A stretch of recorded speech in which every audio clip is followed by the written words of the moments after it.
Oh no, what now? Ha ha ha! And who are you then, Dracula? Don't be silly. Dracula was my great, great, great, great, great, great uncle. I'm Vamp. Did the fairy send you to help me unlock my music memory? Yeah, we were scared of you creatures at first, but you're starting to grow on me. What you got, Prof. Vamp? I'm here to teach you. What was that? Dynamics! Whoa! Ah! Sheesh, no need to yell. Indeed, there's a need, for you see dynamics help bring contrast to this narrative of our musical story. As a concept, it brings interest and variety to what might otherwise be an unremarkable soundscape. Sometimes soft, sometimes loud. Let me show you what I mean.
Ah ha ha, you've got it.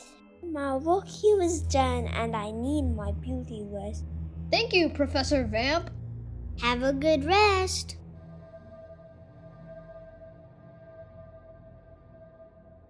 Wow, we've come so far. From a curse to dancing with skeletons and befriending a only slightly terrifying vampire. What a crazy Halloween.